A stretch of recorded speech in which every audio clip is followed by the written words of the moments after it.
Year 5. I hope you're all well. I'm channeling my inner mermaid today, so I hope you can see.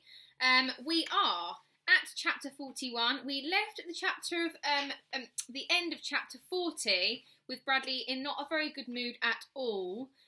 Jeff had told Bradley to go and say goodbye to Carla, but instead he had kind of stomped all the way home. So let's have a look. We're at page 166, beginning of chapter 41. Okay? Let's go, Bradley, his mother said on Saturday morning as she entered his room. We're off to a real barber shop. She said it as if a barber shop was the most wonderful place in the world. In the past, she'd always cut Bradley's hair herself, but this time he'd asked to go and get go to a real barber shop. That was earlier in the week when they were out buying a birthday present for Colleen. You make my head look like a chili bowl, he had complained. Now, sadly, he looked up at his mother and said, I don't want to go and get my hair cut. You want to look nice for Colleen's birthday party tomorrow, don't you? She asked. You don't want to go looking like a punk rocker? I'm not going to her birthday party, he snapped. I hate her. Bradley's mother left him alone. He heard Carla's voice in his mind. Saturday, I'm going to need someone to help me move all of my things out of the office. I'd appreciate it very much if you'd come and help me. The knot in his stomach tightened. No, I hate you, he said out loud. His father knocked and then came into his room. Bradley, I think we need to talk, he said, man to man. Bradley stood up.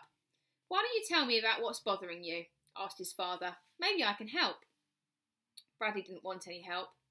I was very sorry to hear that your counsellor had been transferred to another school, said his father. I know how much you liked her. At first, I didn't like the idea of you having a counsellor, but I have to go and get my hair cut, said Bradley. Mum said so. He walked out of his room, leaving his father behind him. His mother drove him to the barber shop. Carla's voice spoke in his mind. We could have lunch together. We could go to a restaurant.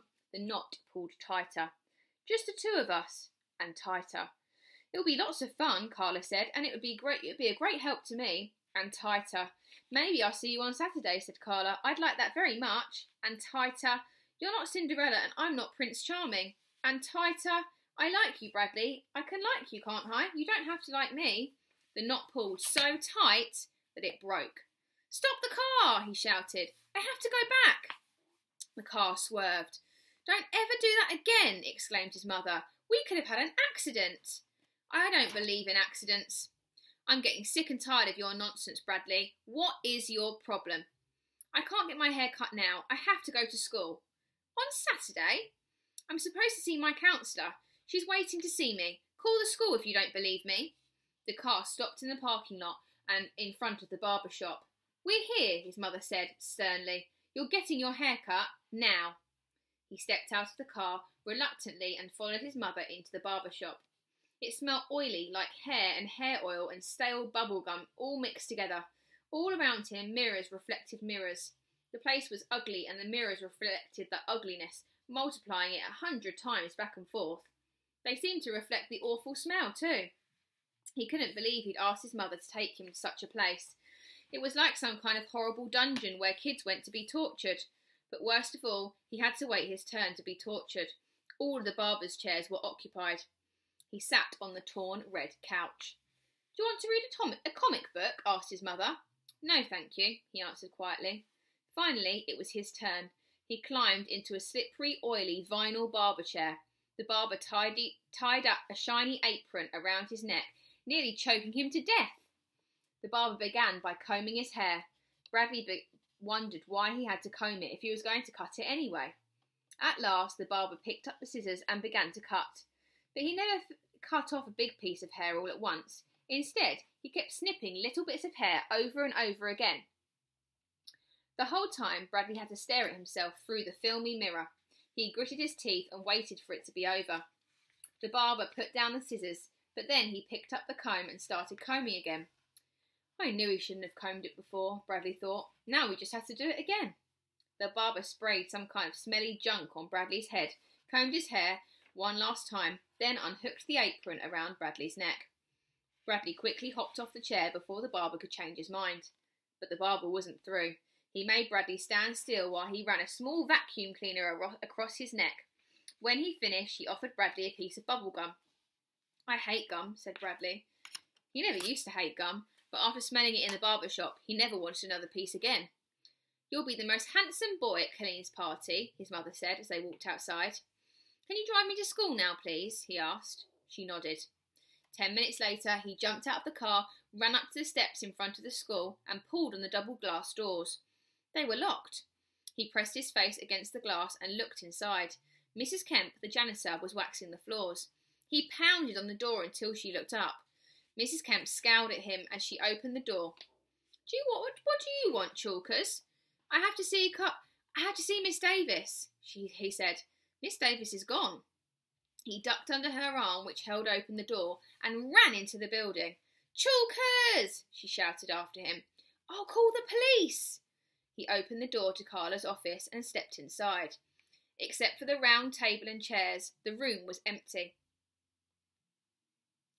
But in his mind he heard Carla say, Hello, Bradley. It's a pleasure to see you today. I appreciate your coming to see me.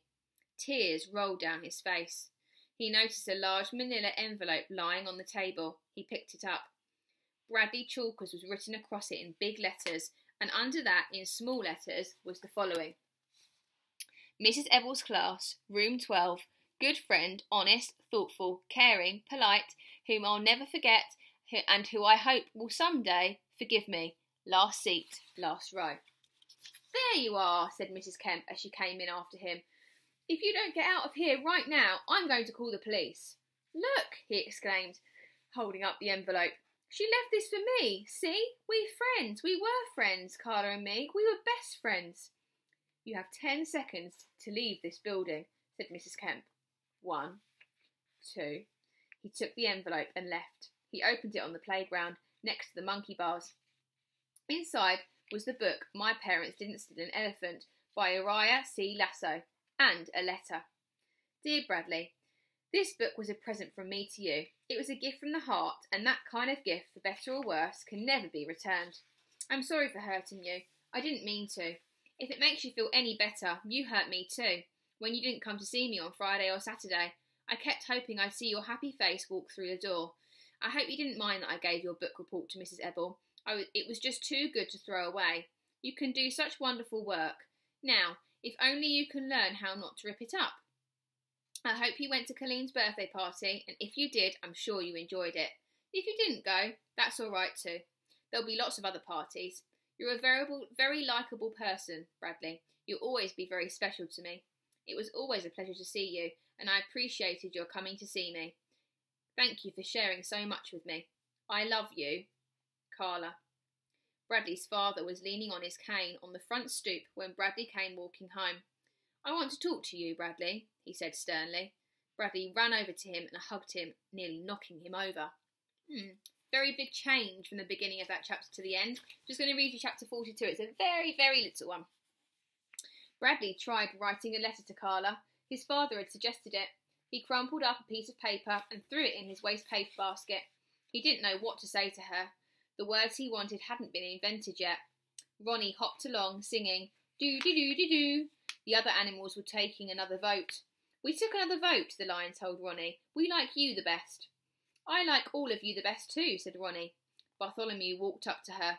I love you, Ronnie, he said. Will you marry me? Yes, said Ronnie.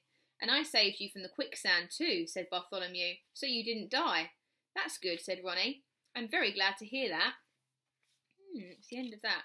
It's not really been made very clear, has it, the link between these kind of imaginary toys to the rest of the book, but hopefully that will become clear towards the end. So there we go.